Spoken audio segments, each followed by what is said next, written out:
De qualquer forma, eu queria começar agradecendo os organizadores, a Bocaina, e etc., e a Universidade Federal de Minas Gerais, naturalmente, e todos os outros organizadores e financiadores, pela oportunidade de estar aqui. Falar de biologia da conservação, para mim, é sempre um grande prazer. Eu adoro, vivo, trabalho com isso e vivo incentivando a que as pessoas entrem nesse campo. E a missão que me deram foi falar de 30 anos de biologia da conservação no Brasil. E a vantagem da gente ser sênior, um pouco mais sênior, é que eu vivi os 30 anos de biologia da conservação no Brasil. Então, eu vou contar para vocês, na verdade, é uma história que eu fiz parte dela, e apenas como uma peça num universo de pessoas e de instituições.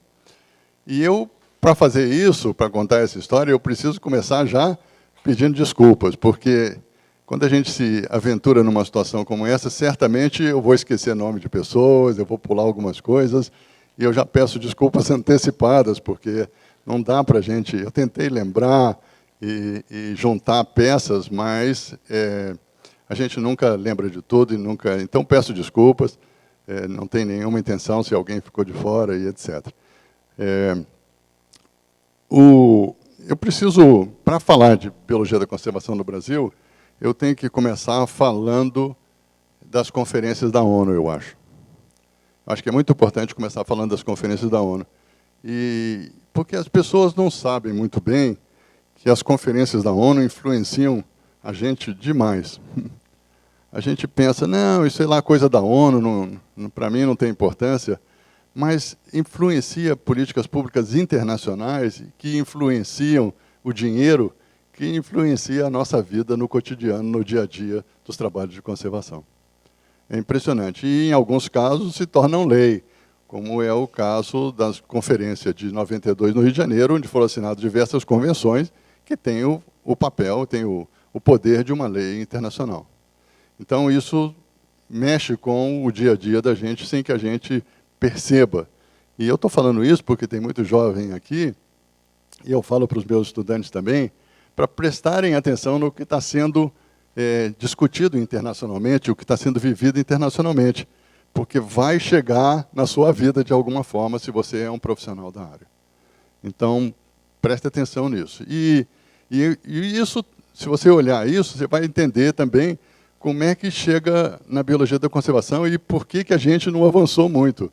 Porque o sistema ONU, eu falo isso com frequência, ele decide as coisas por consenso. Então, e é uma decisão entre países. Você imagina, 180 países chegarem a uma conclusão única, é a coisa mais difícil do mundo. Sempre tem alguém contra. Então, acaba sendo os documentos originais, quem já viveu uma convenção, como eu vivi de perto a ECO 92, muito de perto, o documento que foram redigidos para serem votados durante a ECO 92, eles são votados por pesquisadores, cientistas, etc. Que é um documento robusto, recheado, etc. E quando ele cai na mão dos diplomatas, sem ofensa aos diplomatas, para chegar ao consenso, eles saem cortando tudo. Eles põem entre parênteses, para falar a verdade. E quando acaba, para decidir que todo mundo está feliz com aquilo, o documento está dessa finoria e sem nenhum poder. E isso influencia o nosso dia a dia. Então, basta uma pequena ilha no Pacífico dizer que não está satisfeito com a Convenção de Clima, para ela não vigorar. Agora, estou falando isso porque, mais recentemente, principalmente na Rio+20, e eu estou falando isso porque isso vai reverberar no final da minha palestra, houve uma primeira vez que eu vi uma decisão diferente. Uma decisão que na Rio+20 foi tomada, e muito impulsionada pelo mundo corporativo e das empresas, que também acabou na COP de Paris a decisão, que, primeiro, as empresas resolveram entrar na história. Antes era uma disputa só entre ONGs e governos. E agora as empresas estão dentro também, muito por receio, inclusive, da própria Convenção de Clima, da própria mudança de clima no futuro delas. E, naturalmente, elas entraram na história e, quando chegou em Paris, a decisão não foi tomada por consenso. Eles arrumaram um novo esquema onde a decisão foi tomada por maioria de votos, vamos dizer assim, com algumas esquemas diferentes para poder dar certo. Então, tem uma esperança nessa história, uma esperança de que, daqui para frente, internacionalmente, a gente consiga ir mudando as coisas e nós ganhamos, eu entendo dessa forma, muita gente não entende, nós vamos ver isso, os aliados no mundo corporativo, alguns grandes aliados no mundo corporativo. A outra coisa que foi importante pelas convenções foi a definição de biodiversidade. Eu não gosto tanto assim dessa definição, mas ela é a definição da convenção e do secretariado da convenção. Então, ela é a definição que tem que ser aceita por 180 países signatários ou mais signatários da convenção. Então, o mundo inteiro aceita essa definição como a definição oficial do mundo. E a gente tem que saber dela por conta disso, porque é uma definição que é aceita por todos e não tem uma grande discussão. Agora, como é que isso reverbera na nossa história? Em 1978, teve um evento no zoológico de San Diego, na Califórnia, e nesse zoológico estava presente um pesquisador chamado Michael Sulé. Entre muitos, estava Michael Sulé nesse zoológico, no dia desse evento. Eles hoje chamam esse evento de primeira grande conferência internacional de biologia da conservação. Mas, na verdade, na época não era grande conferência internacional nenhuma, era apenas um evento do zoológico de San Diego, onde estavam vários pesquisadores importantes, inclusive o Michael Sulé. E o Sulé fez um discurso no jantar oficial do evento, no qual ele chamou a atenção dos pesquisadores que estavam ali, que eram quase todos da área de ecologia daquela época, e alguns muito importantes, até hoje reconhecidos, como Wilcox, Terborg, e Frankham e John Eisenberg, estavam presentes naquele jantar, e ele disse, o que nós estamos fazendo, nossas pesquisas não estão ajudando em nada a salvar a biodiversidade. Isso aqui, nós estamos fazendo um monte de pesquisa legal, mas elas não ajudam a salvar, elas publicam bons papers, mas não vão para frente. Vamos fazer uma coisa diferenciada, vamos começar a tentar criar pesquisas realmente para responder perguntas efetivamente práticas. E ele foi aplaudido, e daquele momento houve um certo consenso entre o grupo que estava ali, e desse consenso nasceu Biologia da Conservação. E nasceu na forma de um livro, que eu vou mostrar a foto para vocês, multiautoral. Entre os autores estão muitos dos nomes que eu falei, em que eles, pela primeira vez, publicam papers tentando já desenvolver papers nesse rumo já de uma coisa mais aplicada. E aí nasce uma ciência, ou começa a semente de uma ciência, e que começa a tomar formato. E 80, o encontro de 78 foi publicado no livro de 80, que é o de capa preta, aí. E 5 anos depois, eles fizeram um novo encontro e publicaram o livro de capa amarela. E já foi uma evolução e uma tentativa, já em 85, que foi o livro de 86, uma tentativa de constituir mais organizadamente a ciência de biologia da conservação. E aí já vem, logo em seguida, vem a criação da Sociedade de Biologia da Conservação, que acaba consolidando Biologia da Conservação como uma ciência. Ou, pelo menos, quase consolidando. Ainda tem um certo nível de discussão no entorno disso, ainda é difícil distinguir entre Biologia da Conservação e outras ciências, mas eu acho, e eu vou, durante o correr dessa palestra, vocês vão ver que já tem um arcabouço, já tem uma sociedade, já tem livros, já tem papers, revistas científicas. Então, a gente já pode caminhar nesse rumo de dizer que está quase consolidado. Ou consolidado. Ok. E aí, então, duas das definições de biologia da conservação, uma do próprio Sulé e a outra que está no livro, que aparece pela primeira vez no livro do Matthew Carroll, que é o livro mais clássico como livro didático dessa matéria. E não foi o primeiro livro didático de biologia da conservação, mas foi o livro que é o livro mais clássico hoje do tema.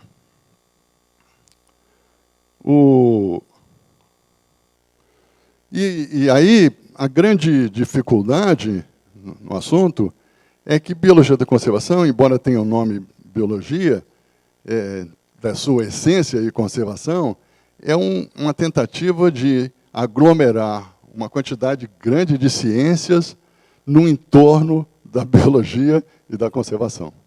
Não é uma tarefa muito fácil de fazer, gente. Uma tarefa meio complicada. E ciências sociais, e ciências biológicas, e tudo misturado numa tentativa de criar essa nova ciência, e de publicar e fazer trabalhos científicos com a mesma. Por que não é muito fácil? Porque, e eu falo isso porque tem muito estudante aqui, e eu falo isso para os meus estudantes também, é muito simples, é muito fácil você escorregar e cair na outra ciência. Então, você está escrevendo uma tese em biologia da conservação, em que você vai envolver 2, 3 ciências, e como é que você coloca o tempero correto de cada coisa sem cair numa outra vertente e sair do campo da biologia da conservação? É difícil fazer essa mistura. O conselho que eu dou é o seguinte: usa o lado ecológico, biológico, centralmente, e as outras ciências como acessórias na construção da sua ideia, do seu princípio. Essa é a maneira mais fácil de tentar entender. Mas o bacana é quando a gente consegue juntar tudo isso e levar para frente. Mas se a gente juntar tudo isso e olhar, vai dizer, mas isso é interdisciplinaridade, isso não é biologia da conservação.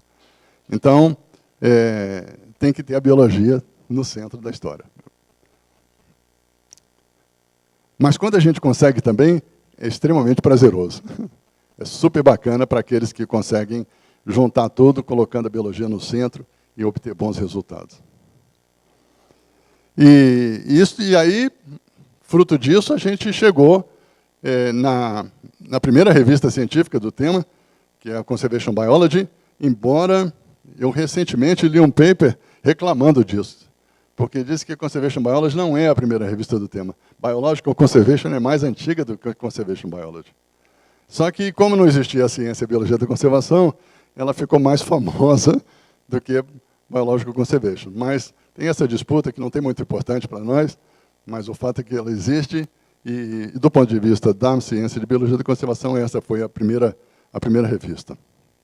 E se seguiu a ela uma quantidade enorme de revistas científicas, todas no tema, e cada dia aparece uma revista nova no tema, então consolidando o tema realmente, sem dúvida nenhuma. E no Brasil, já tem alguns anos que a Natureza e Conservação é a nossa revista, e que agora mudou de nome, se internacionalizou, está bacana, e virou Perspectives in Ecology and Conservation. Era Natureza e Conservação. Eu confesso que eu gostava mais de Natureza e Conservação, mas eu fui voto vencido nessa discussão, eu discuti muito, briguei. Só quem me ajudou foi o Paulo Demarco Júnior, mas o resto do povo, estava todo mundo, vamos pelo Perspectives in Ecology and Conservation. Né? Falei, tá bom, vamos nós. Internacionalizar é bom, porque é lido pelo mundo inteiro. Mas eu queria manter o nome Natureza na revista e não consegui.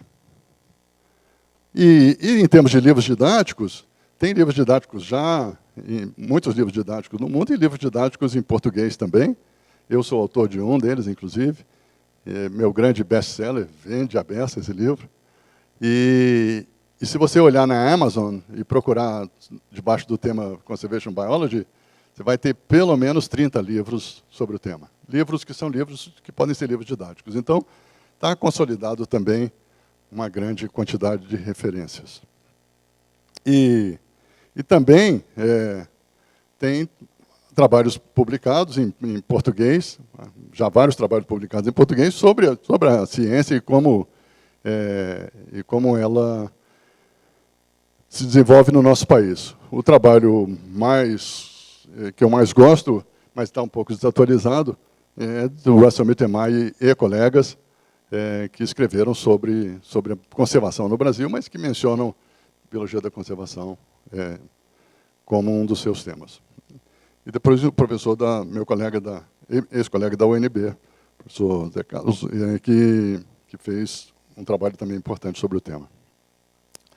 O próprio Russell Mittermeier, que está envolvido com a vida profissional de muitos dos que estão presentes nesse auditório, e que está aqui presente nessa foto, junto com o meu queridíssimo Célio Vale, e quem mais? Eu e o... Como é que chamava, Luiz Paulo? Carlos Alberto Machado Pinto, né? Que era um auxiliar do Célio Vale, que já faleceu. Foi Mittermeier quem me colocou no mundo da biologia da conservação. Como, na verdade, quase muita gente no Brasil. Ele, um dia, eu trabalhava nesse momento, nessa época, com o professor Adelmar Coimbra Filho, no Centro de Primatologia do Rio de Janeiro, que está ali naquela foto. E a outra foto. Isso no ano de 1983. E eu disse a ele, não conta nada para o Coimbra, mas eu quero fazer pós-graduação no exterior. Mas tem que dizer, não conta nada para o Coimbra, porque o Coimbra Filho era muito ciumento, era uma pessoa muito ciumenta, embora muito bravo, embora muito carinhoso também, se a gente soubesse lidar com ele, mas muito bravo e muito ciumento. E ele não queria que eu fosse estudar no exterior. Dizia, isso tudo é bobagem, não vai nada, cair e tal. A gente faz coisas muito melhores aqui, isso aqui é mais. Tem que ter coragem, etc. E aí, eu disse a ele, não conta nada para o Coimbra, mas eu quero estudar no exterior. E o Coimbra disse, e o Mittermeier me disse assim, eu sei para onde você vai. Eu já sei para onde você vai. Eu falei, para onde eu vou? Não era onde eu queria ir. Eu queria ir para a Universidade de Berkeley, na Califórnia. Ele falou, não, você vai para a Universidade da Flórida, em Gainesville. Eu falei, mas o que eu vou fazer na Universidade da Flórida, em Gainesville? Aí ele falou assim, você vai para a Universidade da Flórida, em Gainesville, para trabalhar com um grupo que chegou lá esse ano, capitaneado pelo professor John Eisenberg. John Eisenberg é o barbudo que está lá do canto de lá, e já faleceu, infelizmente, foi das pessoas mais brilhantes que eu já conheci na minha vida. E o John Eisenberg, a Universidade da Flórida, ganhou um dinheiro, coisa que acontece em universidade americana. Ganhou um dinheiro grande de uma senhora que faleceu e deixou no testamento, chamada Catherine Ordway. Deixou no testamento uma reserva inteira, um monte de dinheiro e uma endowed chair e um laboratório para ele. Dinheiro para ele fazer o que ele quisesse sem pedir dinheiro para a universidade. Mas, ligado naturalmente, a doação foi feita para a universidade.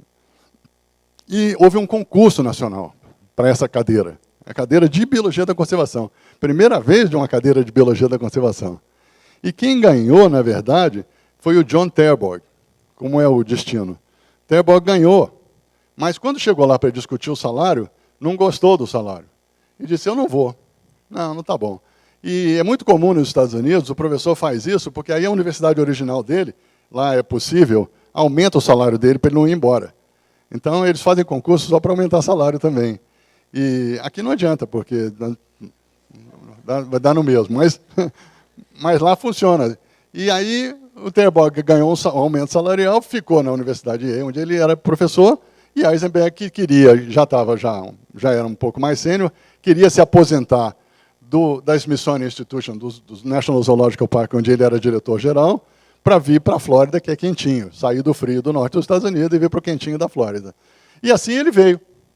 Eisenberg veio em 83 e trouxe com ele 3 postdocs.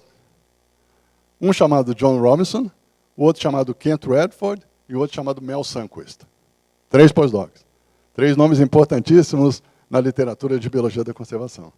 E deixou em Washington, porque não quiseram vir, a mulher dele, que passou a ser ex-mulher, Deborah Kleiman, que está aqui na foto com os mico-leões dourados e que tem uma importância enorme em biologia da conservação também, mas não quis vir para a Flórida, e Rudy Rudram, que também era pesquisador do zoológico de Washington e que também não quis vir para a Flórida, porque ele já tinha emprego no zoológico. Então ele falou assim, não vou de jeito nenhum, eu estou bem aqui.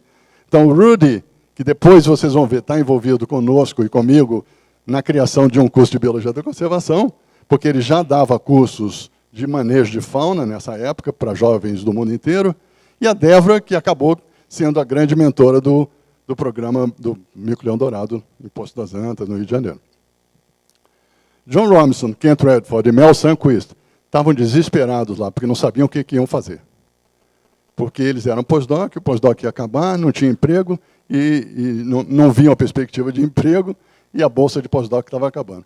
Uma realidade que a gente já está vendo, assistindo no Brasil também, mas que no Brasil não tinha essa realidade até pouco tempo atrás. Mas ela já chegou aqui. Então, a pessoa fica no pós-doc, faz no doc, no pós-doc, no pós-doc, no pós-doc, na expectativa da esperança de achar uma vaguinha numa universidade. Ok. Eles aí tiveram a brilhante ideia de se incorporar ao mundo da biologia da conservação. E que resolveram criar um programa ligado a isso, na universidade. E não só isso, eles acharam uma mina de ouro numa mudança burocrática.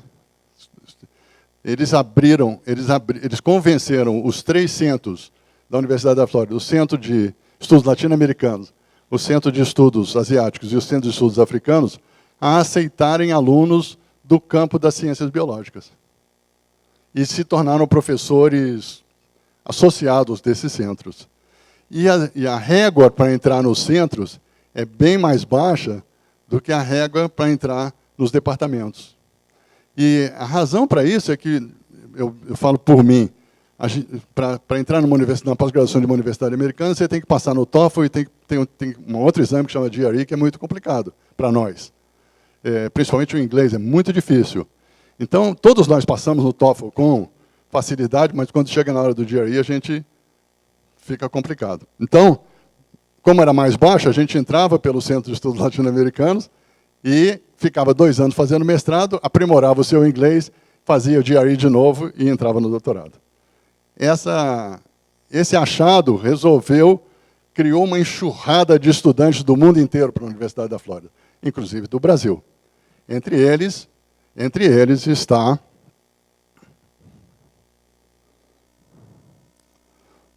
não está aqui a foto, vai aparecer daqui a pouco. Gustavo Fonseca, Carlos Pérez. Está aí? Então, o Gustavo está aí, mas o Jody está aí, ó, Jody Stallings, que acabou. Então, o grande mestrado da UFMG, espetacular, que nós todos admiramos, surge dessa história. Isso aí é um churrasco. Eu estou com o Jody no churrasco na Flórida. O Jody vem da Flórida também. Eles trouxeram junto alguém que não veio da Flórida nessa época, que foi o Anthony Rylands. E se juntaram a um grupo de pesquisadores brasileiros, e o Chico Barbosa ainda já estava presente nesse momento, e a gente tem que homenagear o mestrado na pessoa do Chico Barbosa, porque está aí desde o comecinho na história, um grupo de pesquisadores brasileiros que tinham estudado no Brasil, com um grupo de pesquisadores brasileiros que tinham estudado nos Estados Unidos e outros que se juntaram, isso muito sob a inspiração do professor Célio Vale, que eu já mostrei, e do professor Ângelo Machado e outros, e criaram na UFMG um programa brilhante e fizeram uma ideia extraordinária. Criaram junto desse programa a Fundação Biodiversitas. E vocês vão ver que mais na frente eu usei essa ideia para criar o IP. O IP surge dessa ideia.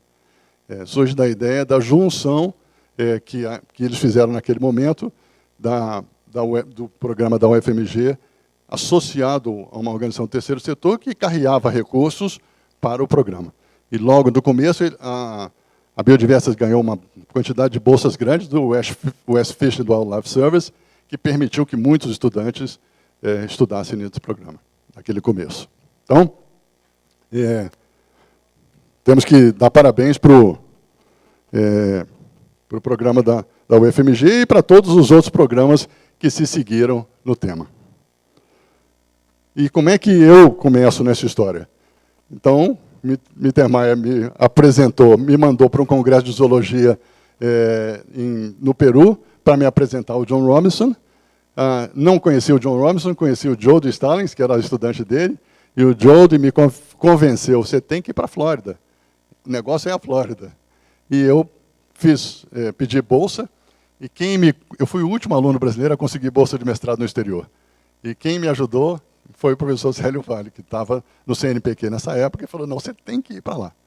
E assim, eu fui parar na Flórida em 84, fui recebido pelo Gustavo Fonseca, que era o primeiro estudante brasileiro lá, e se seguiram vários outros brasileiros nessa história, e daqui de Minas uma porção, o Ilmar Santos, a Cristina Al, tem um montão de gente que passou por lá também.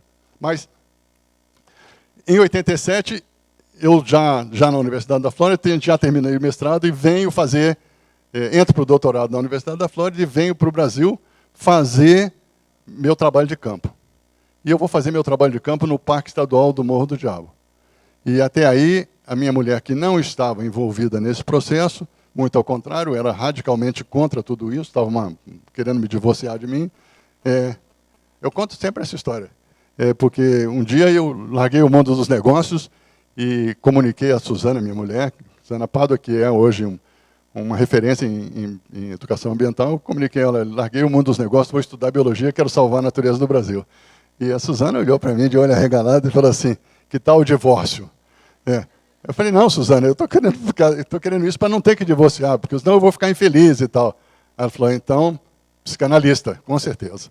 Eu falei, também não, eu não quero ir no psicanalista, justamente eu estou fazendo isso para não ter que parar lá. E, no entanto, depois ela acabou se envolvendo com o processo e é uma parceira de todas as horas no mundo da biologia da conservação e do nosso trabalho. E aí nós fomos parar no Parque Estadual do Morro do Diabo, que aí ela disse que é a terceira vez que eu iludi ela, que eu enganei ela.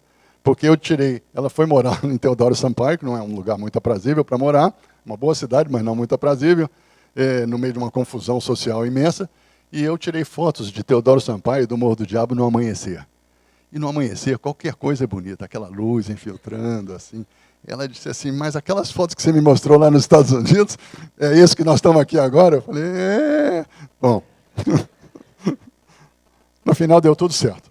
E de 87, do Morro do Diabo, eu volto aos Estados Unidos, e quando eu termino o meu doutorado nos Estados Unidos, antes de terminar, eu participo de um evento em 1990, no Hotel Eldorado, em Atibaia, primeiro grande workshop de áreas prioritárias para conservação na Mata Atlântica. E nesse workshop, eu sento à beira da piscina uma tarde, um final de tarde, com o professor Paulo Kageyama, que já faleceu.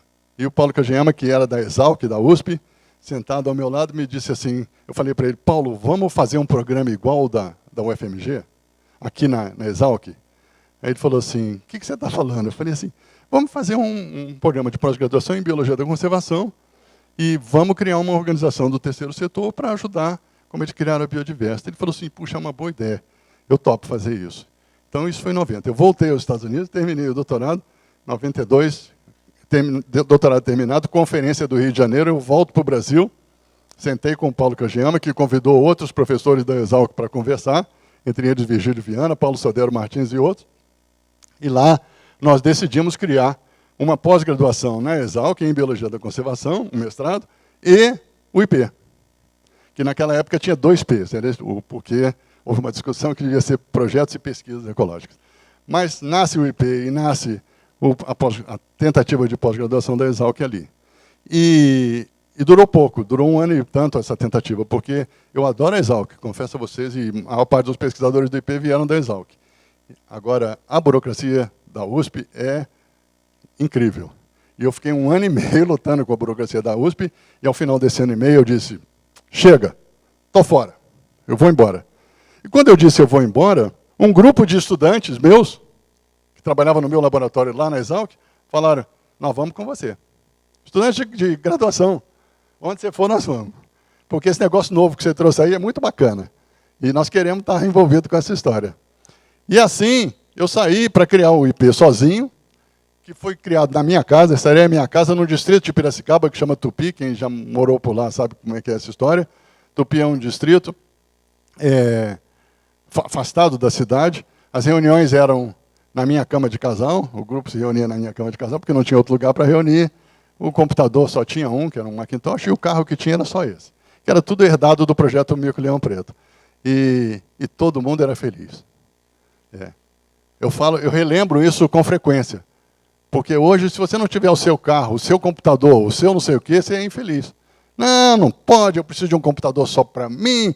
Nós tínhamos um computador só, nós dividíamos, marcava o horário, e todo mundo usufruía, usava e dava tudo certo. Agora, meu nego, se não tiver cada um o seu, não está bom. Mas, assim é a vida. E nasceu, e logo em seguida virou nasceu como uma organização da sociedade civil, lá em 92, no ano de 92, gente, foi um ano espetacular no Brasil, por causa da Conferência do Rio. A Conferência do Rio criou uma mágica, tinha uma aura diferente naquele ano, estava todo mundo feliz. O Rio de Janeiro estava espetacular durante a conferência. O governador Brizola fez um acordo com os bandidos para eles não aparecerem. Isso é o que contam. O Exército acabou e ajudou e botou os tanques na rua, mas estava uma coisa extraordinária, um astral espetacular. E tinha dois, porque tinha o oficial, que era lá no Rio Centro, lá no fim do Rio de Janeiro, e outro no aterro do Flamengo, onde estavam as ONGs todas. E aí era festa espetacular, mas não era só festa, era cheio de ideias extraordinárias, de coisas importantes que nós estamos vivendo até hoje. Estamos vivendo os resultados até hoje. Ok. E o IP nasceu com uma missão que foi se desenvolvendo, foi mudando, e hoje ela é desenvolver e disseminar modelos inovadores de conservação da biodiversidade e desenvolvimento socioeconômico através de ciência, educação e negócios sustentáveis. Então, vocês vão ver que aquilo que eu falei para você dos negócios e tal, está começando a entrar na nossa vida também. Eu vou ter que andar um pouquinho mais rápido. Quando a gente fala assim, é porque vai andar devagar, né? Então não vou, não. E nós que éramos aquele grupinho que vocês viram, hoje somos esse grupão aí, somos cerca de 100 pessoas, tem 10 doutores, tem 20 mestres, e espalhados pelo Brasil afora, e usando este modelo de conservação para fins regionais. Então, no centro tem biodiversidade, e ele foi fruto de um desafio que eu recebi num evento internacional, que me perguntaram assim, o que vocês fazem que é diferente e tal. E eu fui pensar para trás, como é que eu comecei? E eu comecei tentando trabalhar com a biodiversidade, eu vi que isso não ia ser fácil, tinha que me envolver com o habitat. Habitat também não era muito fácil, porque tinha que envolver com gente. Começamos a nos desenvolver com a economia regional e o desenvolvimento regional. Isso ainda assim não era fácil, porque tinham planejamentos prévios para aquela região, então começamos a trabalhar com conservação da paisagem, tentando planejar a paisagem, e isso feito de forma comunitária, como aparece aí, junto com a comunidade, e com base em pesquisa. E, por fim, tem coisas que a gente não consegue fazer sozinho, só o governo consegue fazer, e o que a gente pode fazer é influenciar a política pública. Então, esse modelo a gente vem usando em todos os lugares onde a gente opera. Ele é uma versão dos antigos modelos dos programas integrados de conservação e desenvolvimento, que foram moda nos anos 70, mas que ainda estão em vigor em alguns lugares. Eu acabei de assistir uma palestra brilhante num evento que o ICMBio organizou em Brasília, com um dos criadores do programa Campfire, chamava... Como é que chama agora o país? Acho que chama Botsuana, agora não sei, esqueci o nome, mas você sabe, Zimbábue. Eu sabia que você sabia. Do Zimbábue.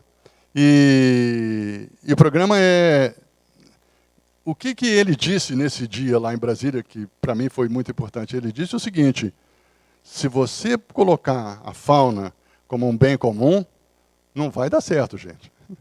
Não vai funcionar. O que nós fizemos foi mudar isso. Agora, claro, lá tem uma opção de coisas diferentes. A caça é permitida, eles ganham dinheiro com a caça e tal. Mas, ele falou, tem adaptações possíveis. Mas nós começamos a dar certo quando a gente disse a fauna é da comunidade, mas a comunidade tem que conservar a fauna. Então, essa frase que ele me falou num almoço lá em Brasília durante o evento, ela vai repercutir já nas coisas que eu vou mostrar para vocês do futuro da biologia da conservação. E o IP tem 4 grandes áreas. Uma eu já mencionei, mas ele tem uma área de negócios sustentáveis, que é para trabalhar com os negócios da comunidade e com negócios de empresa. Ele tem uma área que é regional, que a gente chama de sites de atuação de longo prazo. Ele tem uma área de educação, que é para a formação de pessoas dentro desse campo, desse novo campo. E ele tem uma área que a gente chama de temática, que trabalha com alguns temas. E eu vou mostrar um pouquinho de cada uma dessas coisas. Além disso, ele está associado a 2 grandes empresas que vão aparecer no fim da minha apresentação, que é a Biofílica e a Parktur. Nosso campus está em Nazaré Paulista, é esse que está aí, e onde nós temos, vou mostrar também, onde temos diversos cursos, e a gente dá curso em outros lugares também. O primeiro dos nossos cursos foi muito antes da existência desse campus, foi um curso de Biologia da Conservação, em 1995, o primeiro curso de Biologia da Conservação nosso, que era um curso de 1 mês, que vigorou por muitos anos, passou muita gente nesse curso, e que, na verdade, era um curso que era uma adaptação do curso daquele pesquisador Rudy Rudran, que apareceu lá atrás, o curso que ele dava em vários lugares do mundo. Nós trouxemos ele para o Brasil e falamos, nós vamos mudar um pouco o seu curso, e criamos o curso de Biologia da Conservação. E essa é a primeira turma. Se seguiram cursos de 1 mês desse tipo por mais de 10 anos, até que já não era mais preciso, porque já tinha curso de Biologia da Conservação em outros formatos, e esse curso não fazia mais sentido. Nós temos, além disso tudo, um mestrado no sul da Bahia, em Biologia da Conservação também, no distrito de Serra Grande, do município de entre Ilhéus e Itacaré, e é o curso mais difícil nosso, porque a janela daquela casa onde dá o curso, a vista é essa que está aí. Agora, fala, como é que alguém vai estudar com uma vista dessa? É muito complicado, Deus me livre. Tem que fazer um esforço enorme para chamar a atenção dos estudantes. Ok, então, do ponto de vista de educação, nós temos 3 grandes grupos: o grupo de cursos curtos, o grupo de mestrado, e agora nós fomos a nota 4 da CAPES e nós vamos pedir doutorado também. Na última avaliação, nós subimos de notas, e nós temos um MBA em Gestão de Negócios Socioambientais. E aí, estou falando do MBA de Gestão de Negócios Socioambientais, que, mais uma vez, mostra que rumo nós estamos querendo tomar. Então, um rumo um pouco diferente do que a gente tomou no passado. Nós estamos com, fazer meu minuto de propaganda, nós temos um stand aqui, e tem gente que ligada aos nossos cursos, principalmente ao mestrado. Quem tiver interesse em saber detalhes, é só dar um pulinho lá e conversar com a turma. A turma está aí para isso. Ok. Nos projetos temáticos, muitos deles estão ligados à unidade de conservação. A maior parte, hoje em dia, é em parceria com o ICMBio, e nós temos uma grande alegria e orgulho de fazer essa parceria com o ICMBio, porque os resultados são sempre muito bons. Aquela turma jovem do ICMBio é extraordinária, e juntos nós estamos fazendo um monte de coisas bacanas que eu não tenho tempo agora para entrar em detalhes, mas depois a gente pode conversar. Não posso deixar de falar, nós estamos começando um projeto novo junto, o ICMBio é parte, a FUNAI é parte, chamado Projeto Lira, projeto muito grande, que vai ajudar a governança e a gestão das áreas indígenas e das florestas nacionais, que são as áreas protegidas que não estão no grande projeto ARPA do governo brasileiro. Ok. Esses são os locais onde a gente tem programas de longo prazo, de biologia da conservação, e eu vou me ater um pouquinho ao Pontal do Paranapanema e ao Mico-Leão Preto, só para dar para vocês o exemplo prático do que nós estamos falando. E isso, depois da minha volta, quando a gente estava começando a pensar em criar o IP, já terminando o meu tempo no Morro do Diabo, começa o projeto Mico-Leão Preto, se consolida, e aí está de novo a doutora Deborah Kleiman me visitando, porque em 1990 teve um evento importantíssimo, que foi o primeiro PHVA dos mico-leões, e talvez o primeiro PHVA que teve no Brasil, que era o que hoje virou os planos de, como é que é? Plano de ação PAC, né? Sei lá como é que chama, mas PAN, tem um nome qualquer, mas chamava PHVA e nessa época, e era um plano para a conservação da espécie e do seu habitat, usando modelos matemáticos, etc. E em 90 nós fizemos aqui na UFMG, em Belo Horizonte, o primeiro, e daí nós fomos ao Morro do Diabo, a doutora Deborah Kleiman, Joe Gibbs, que era o diretor do Zoológico de Londres, Jeremy Mallinson, que era diretor do Zoológico de Jersey, quem mais? Eu e Suzana, né? E Edward Whitley, o famoso Edward Whitley, que criou o Whitley Award, o prêmio Whitley de conservação, que eu imagino que alguns de vocês conhecem. E tudo isso em torno de uma espécie muito ameaçada, que era o mico-leão preto. Só para a gente ver ele na natureza um pouquinho só. Il la tient bien. Hop là. Je crois. Qu'est-ce qu'elle foutent les grenouilles en haut? Cherche les trous d'eau. Nam, nam, nam. Uma pesquisadora francesa que estava entusiasmada. Joga a perninha aqui para nós. Porque ele estava comendo uma perereca. Qualquer um se entusiasma em comer uma perereca, né? Não é normal.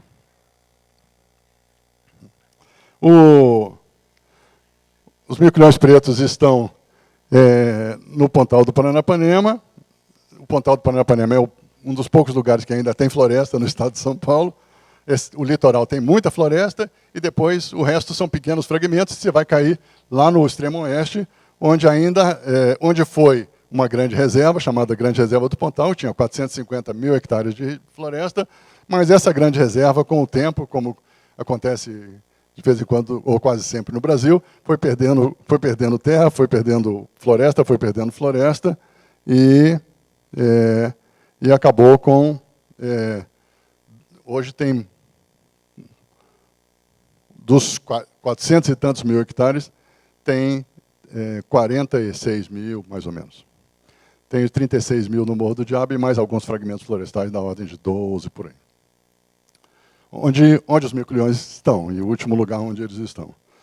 E nós fomos para lá com o objetivo de fazer um estudo de longo prazo sobre a espécie e que constava de um planejamento de vários anos com esses temas que estão aí. E nós fomos fazendo um por um, eu não vou entrar nos detalhes porque não dá tempo aqui, mas fomos fazendo um por um, até o ponto em que nós tínhamos conhecimento suficiente para usar isso nas modelagens dos PHVAs e nas simulações que a gente podia fazer, simulações de genética, simulações de demografia, e já fizemos 3 PHVAs da espécie, e a conclusão que nós chegamos, com todo esse conhecimento científico, juntando conhecimento científico, juntando o conhecimento das pessoas, e trabalhando isso de forma sistemática, num plano, foi que as populações mínimas são inválidas, inclusive no Morro do Diabo, não tem nenhuma população mínima viável.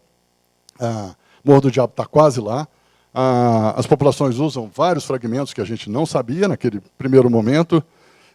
Esses fragmentos, portanto, têm que ser salvos e é necessário proteger e facilitar as rotas de passagem, se for possível, para evitar alguns problemas de fragmentação que a gente sofre.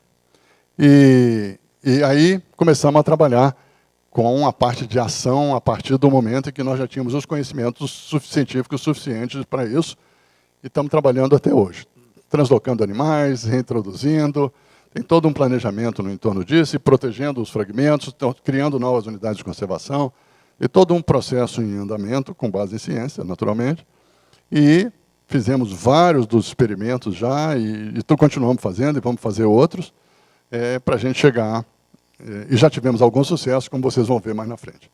Mas não só de mico-leão a gente vive, lá no Pontal mesmo, a gente está trabalhando com grandes predadores, com mesopredadores, com roedores, com outros primatas. Tem uma quantidade grande de trabalhos científicos.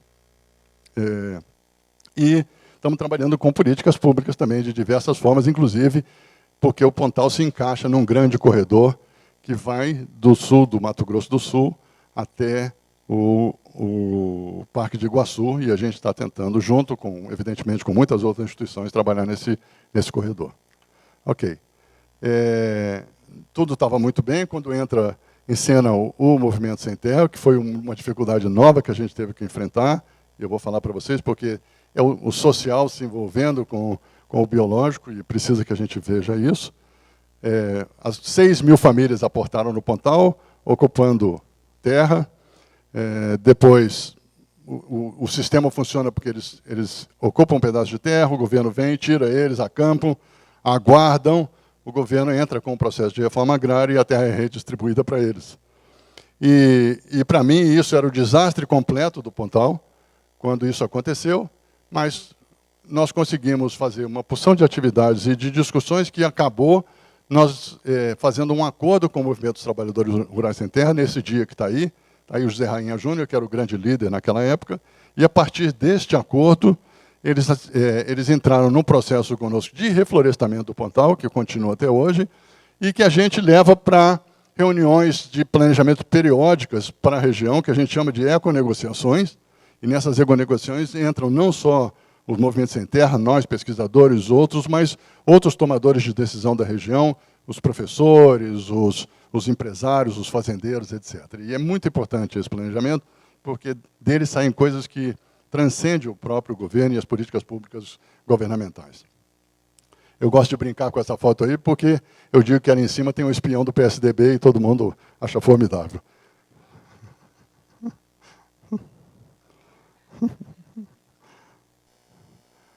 Ok. Então, estamos trabalhando com programas integrados de conservação e desenvolvimento, como eu disse, e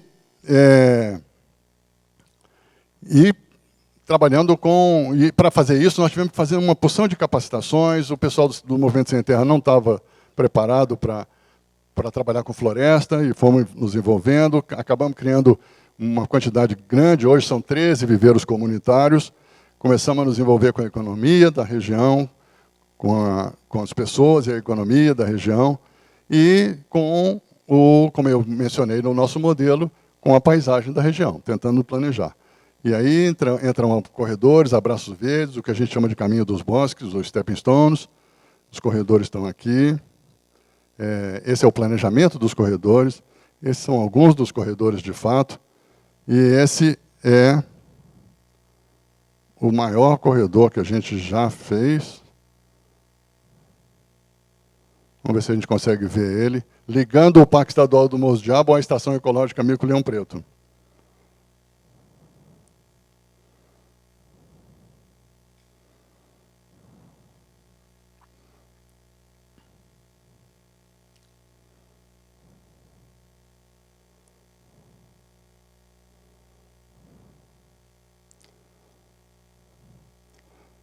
Em alguns lugares, como está vendo aqui, tem pedaços que você não consegue juntar à floresta. É muito complicado, inclusive porque os proprietários não deixam, porque é o lugar onde o gado vai beber água. Nesses lugares a gente está fazendo outras coisas. Ou plantando grandes árvores que a copa se conectam, ou no resto do mundo eles resolvem dessa forma. Aqui no Canadá, como é que eles fizeram um corredor para atravessar a estrada para ursos, principalmente. Mas no nosso caso, que não temos os recursos que os canadenses têm, a gente vai usando o nosso recurso mesmo. Em alguns pontos, essa estrada corta a mata. E a preocupação em proteger os micos é tão grande que foi construída essa armação de madeira, que parece uma grande baliza de futebol, mas na verdade é uma passarela. Os pequenos macacos passam por cima no que seria o travessão. É claro que o movimento de carros não é tão grande assim, mas sem a passarela sempre existiria o risco de atropelamentos. E o mais curioso é que o mico, como um pedestre disciplinado, sabe exatamente o ponto de fazer a travessia. Não arrisca a vida à toa. Para quem acha que é exagero, aí estão eles. E são vários. Um pouco desconfiados com a nossa presença, os micos apertam o passo. Mesmo apressados, eles não perdem a classe. Parece até que já entenderam que pela passarela o caminho é bem mais seguro.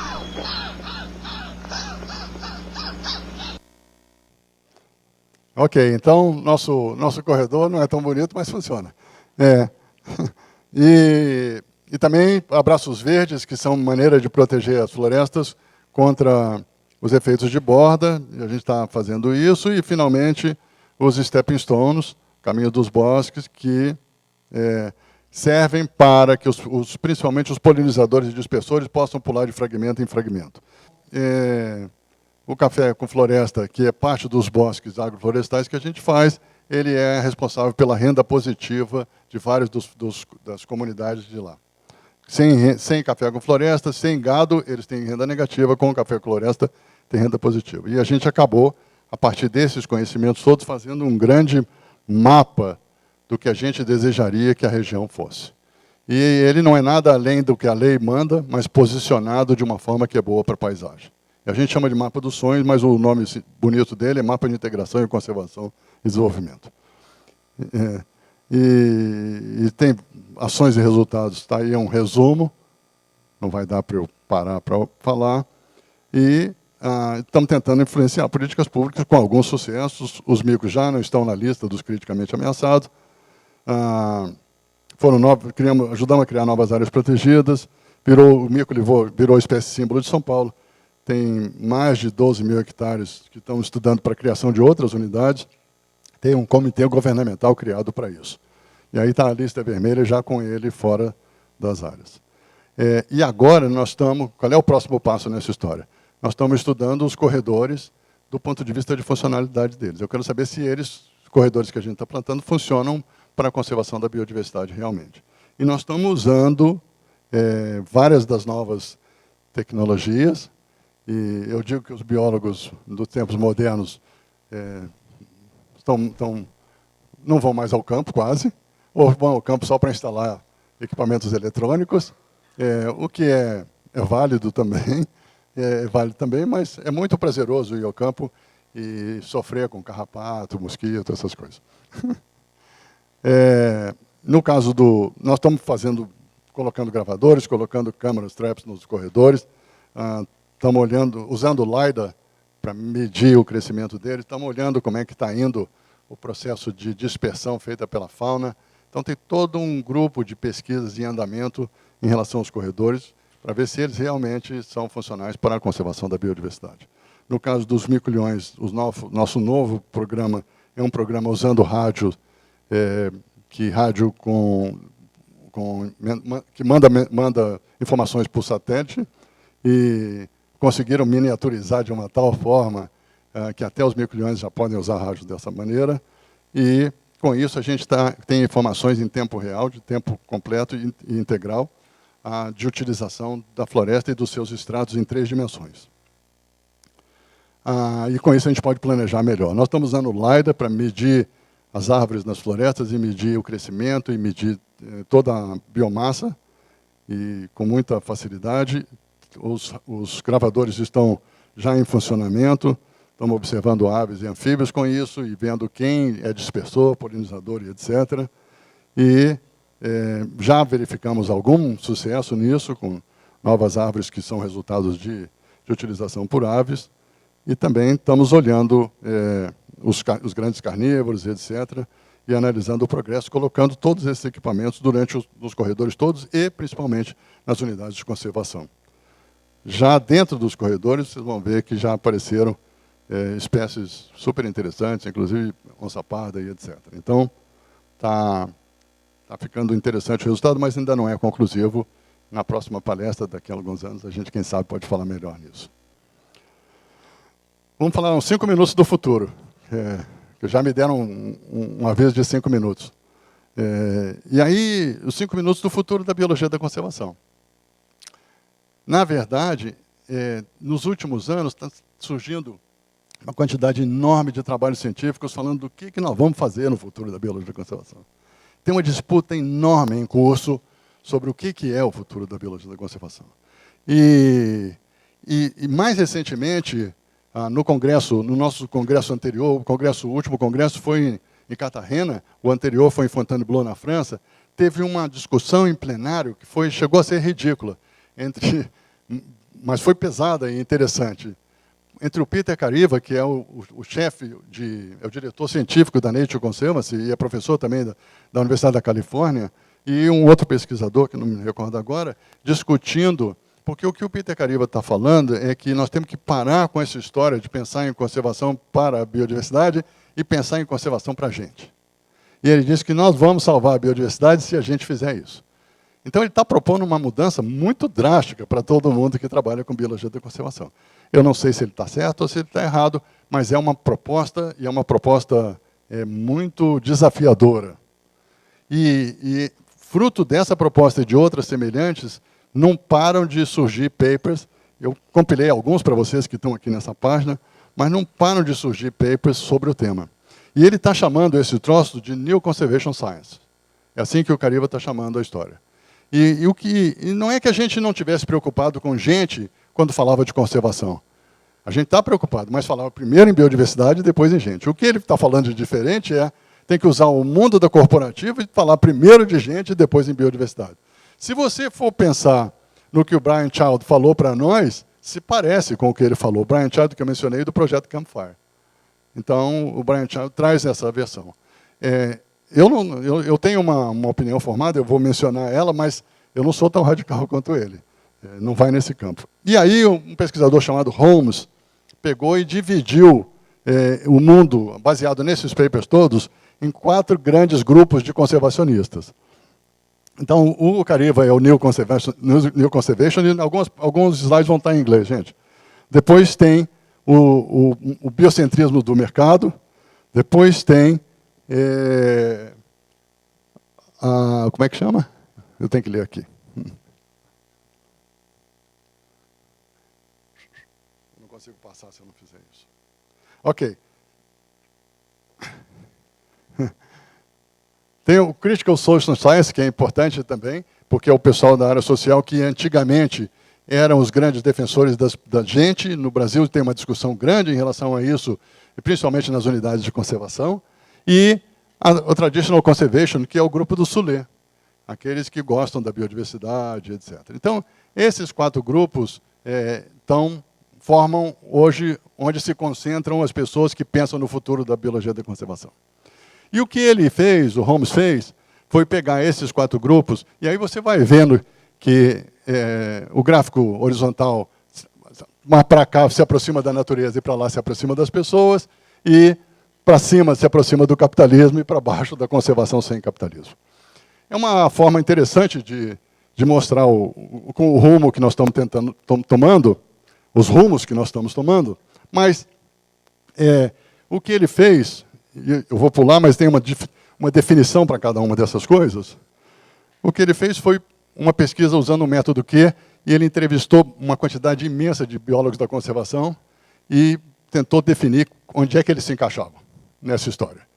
E eles não se encaixam plenamente em nenhuma das 4 coisas. Eles se encaixam no que ele teve que redefinir como 3 coisas. Um que ele chamou de Traditional Conservation, o Nearly New Conservation, o New Conservation do Cariva, tem muita gente que segue, mas não quer seguir completamente. O Traditional Conservation está próximo das pessoas, mas como uma forma de chegar lá. E o cepticismo do mercado, que quem olha para o mercado, mas não quer entrar no barato e tal, acha que isso não vai funcionar. Então, eu já, com o tempo esgotado, vou fazer só o seguinte. Onde é que eu estou entrando? Quem me fez repensar foi Herman Daly. Herman Daly, o grande papa da economia ecológica, ele publicou um artigo chamado Uma Fábula do Banco Mundial, e nesse artigo ele tem uma definição de economia feita por economistas do Banco Mundial, que está escrito economia em inputs e outputs. E ele disse, isso é uma maluquice completa. A economia não pode ser definida dessa forma. A economia tem que, no mínimo, considerar os ecossistemas, porque ela está encaixada nos ecossistemas. E esses inputs são recursos naturais. E os outputs não são só produtos, também tem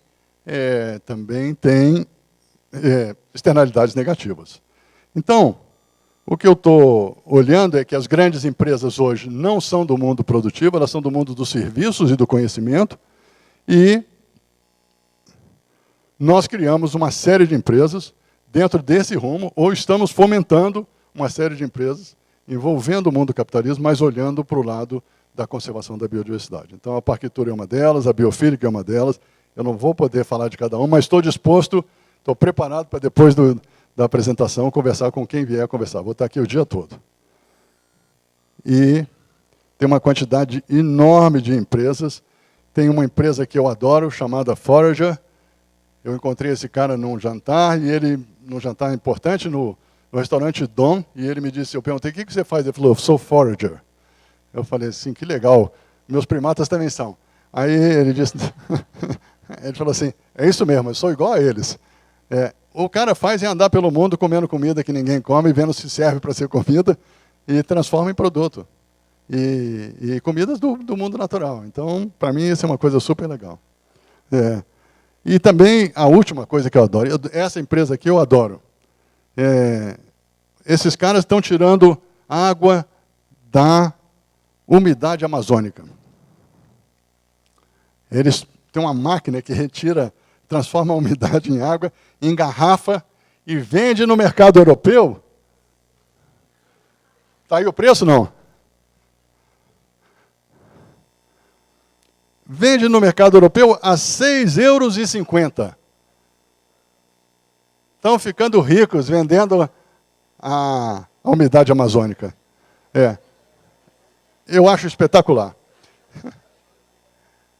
Ok, eu vou encerrar com a seguinte questão que foi posta pelo Gibbons num artigo pela uma jornalista científica de 92, e que coloca o verdadeiro teste para a biologia da conservação. O nosso teste para o que nós queremos realmente. Será que a biologia da conservação vai conseguir realmente preservar a biodiversidade? E é com essa pergunta que eu me despeço e agradeço a vocês.